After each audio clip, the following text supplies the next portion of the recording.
જૈવ વિવિધતાના પ્રતિરૂપો, patterns of biodiversity. એનો પ્રથમ મુદ્દો અક્ષાંશીય ઢોળાંશ. પ્રાણીઓ અને વનસ્પતિઓ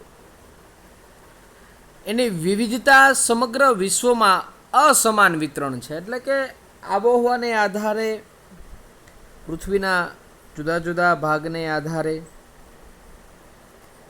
તેના પર્યાવરણને આધારે ઘણી બધી વિવિધતા છે. કોઈ જગ્યાએ પહાડી વિસ્તાર, કોઈ જગ્યાએ ઘાસના મેદાનો, જંગલો, પાણીવાળો વિસ્તાર, નીચાણવાળો વિસ્તાર, પ્રકાશની હાજરીની વિવિધતા, આ બધું સજીવોની અંદર પણ વિવિધતા લઈ આવશે.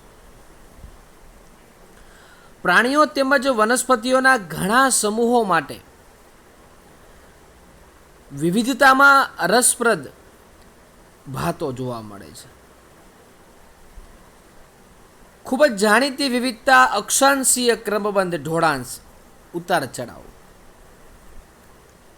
આપણે વિષુવવૃત્તથી ધ્રુવ તરફ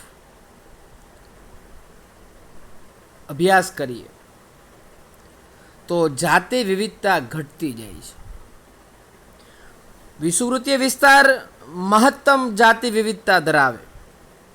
જેમ જેમ ધ્રુવ તરફ જઈએ તેમ એની વિવિધતામાં ઘટાડો થાય છે. ફક્ત કેટલાક જ અપવાદો સાથે વિષુવવૃત્તીય વિસ્તારમાં સમશીતોષ્ણ કે ધ્રુવ પ્રદેશો કરતાં વધારે જાતિઓ જોવા મળે છે.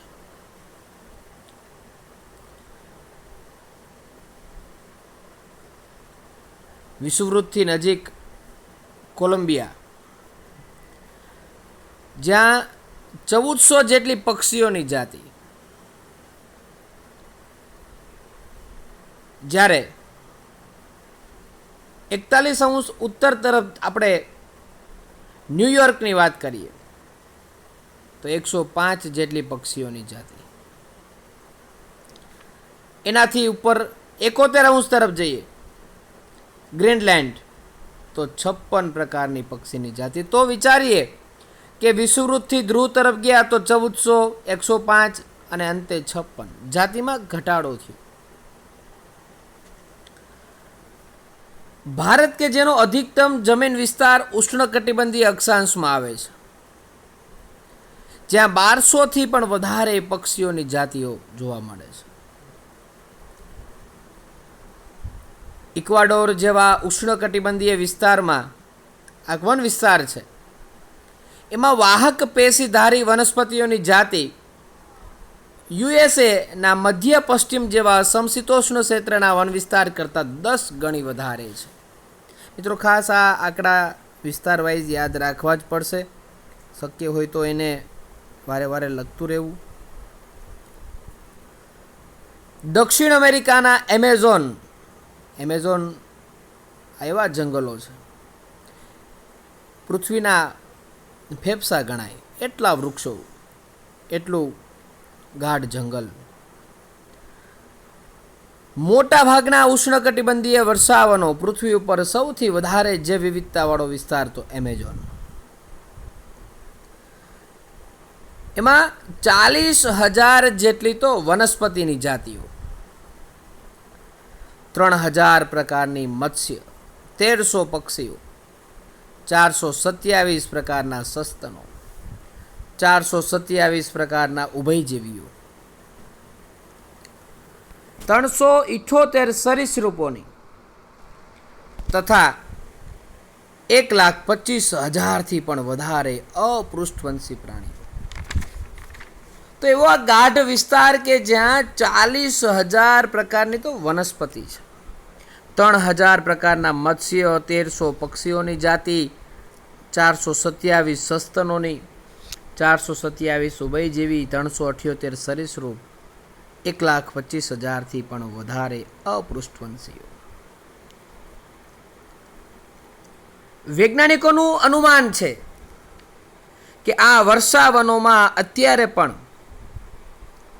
ઓછામાં ઓછી 20 લાખ જેટલી તો કીટકની જાતિ, અને એમાંથી કેટલાયની તો ઓળખ કે જે નામકરણ પણ બાકી છે. વિષુવવૃત્તીય વિસ્તારમાં સૌથી વધારે વિવિધતા માટે પરિસ્થિતિવિદો તથા ઉદ્વિકાસીય જીવશાસ્ત્રીઓએ ઘણી બધી પરિકલ્પનાઓ પ્રસ્થાપિત કરી છે.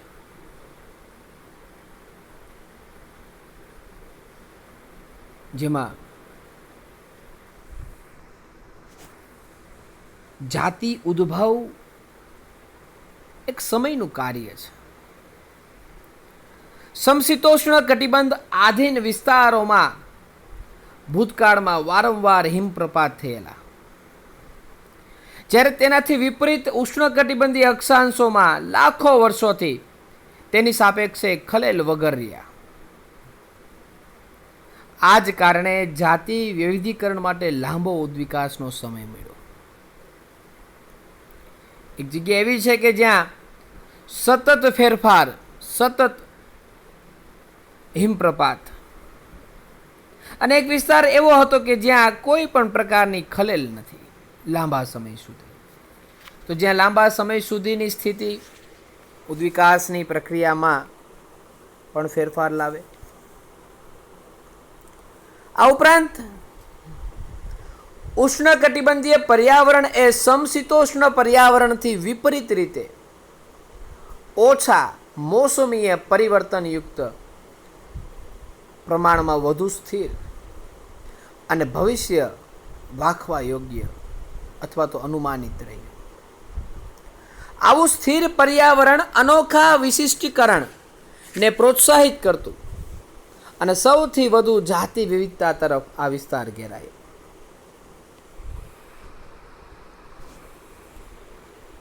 વિષુવવૃત્તીય પ્રદેશમાં વધુ સૌર ઉર્જા, સીધો પ્રકાશ, સૂર્યપ્રકાશનું પ્રમાણ વધારે પણ ત્યાં પ્રાપ્ત થાય, તેના ઉચ્ચ ઉત્પાદનમાં સહભાગી બને છે. આ ઉચ્ચ ઉત્પાદકતા સૌથી વધુ વિવિધતા માટે પરોક્ષ રીતે જ્યાં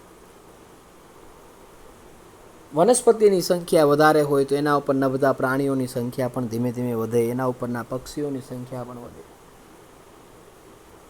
તો વિષુવવૃત્તીય એવો વિસ્તાર કે જ્યાં સીધો પ્રકાશ પ્રાપ્ત થઈ શકે, વધારે પ્રમાણમાં પ્રકાશ ઉર્જા મળી શકે, પરિણામે ત્યાં ઉત્પાદકોનું પણ પ્રમાણ ઊંચું મળે, અને પરિણામે ત્યાં જાતિ વિવિધતાનું પ્રમાણ પણ વધારે જોવા મળશે.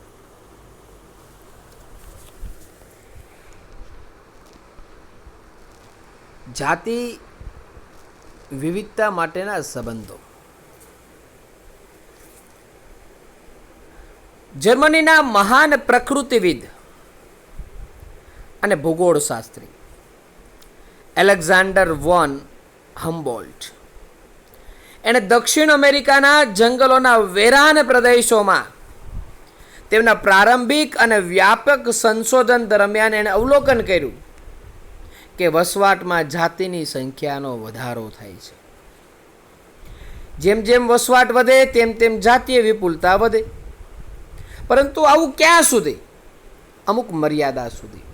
ત્યાર પછી એમાં સ્પર્ધાઓ વધે, પોષણ માટેના, પ્રજનન માટેના, વસવાટ માટેના ઘણી બધી પ્રકારની સમાન લાક્ષણિકતાઓ ધરાવતા સજીવો વચ્ચે એક સ્પર્ધા થાય. ધીમે ધીમે જરૂરિયાત સંતોષાવવામાં ઉણપ સર્જાય, પરિણામે એ જાતિનું પ્રમાણ સ્થિર બને અથવા ઘટવા લાગે. અમુક હદ સુધી સંખ્યા પુષ્કળ વધે, પરંતુ ધીમે ધીમે એની અસર પણ જોવા મળે. હકીકતમાં વર્ગકો જેમ કે આવૃત બીજધારી વનસ્પતિ હોય, પક્ષીઓ હોય, ચામાચીડિયા, મીઠા જળની માછલીઓની વ્યાપક વિવિધતા માટે જાતિ સમૃદ્ધિ અને વિસ્તાર વચ્ચેનો સંબંધ એક લંબચોરસ અતિવલય, અહીંયા આપણે બાજુમાં એક આલેખ દર્શાવ્યું, એના વળાંક દ્વારા જોવા મળી શકે.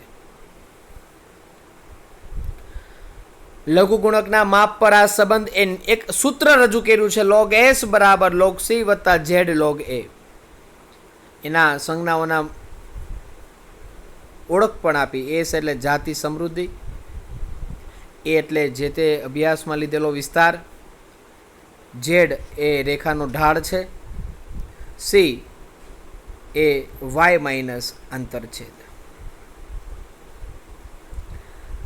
આ સમીકરણમાં યોગ્ય અવલોકનો કરી એની પુષ્ટિઓ કરી કિંમતો મેળવી અને પરિસ્થિતિવિદોએ શોધ્યું કે ઝેડ રેખાનું મૂલ્ય 0.1 થી 0.2 વચ્ચેની ક્ષેત્ર મર્યાદામાં હોય છે.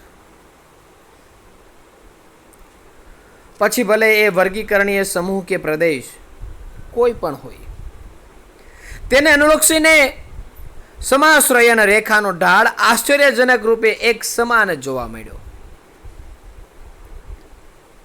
પરંતુ જો સમસ્ત ખંડો જેવા કે કોઈ ખૂબ જ વિશાળ પ્રદેશ હોય, એની વચ્ચેના જાતિ વિસ્તાર સંબંધોનું પૃથ્થકરણ કરવામાં આવે તો આ ઢાળ ખૂબ જ વધારે તીવ્રતા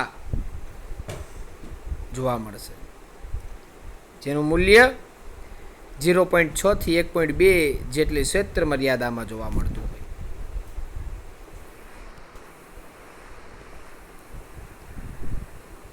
એક ઉદાહરણ આપણને રજૂ કર્યું છે કે વિવિધ ખંડોના ઉષ્ણકટિબંધીય જંગલોમાં ફળાહારી પક્ષી અને સસ્તનોની ઝેડ રેખાનો ઢોળાંશ 1.15 જેટલો આપણને જોવા મળે છે.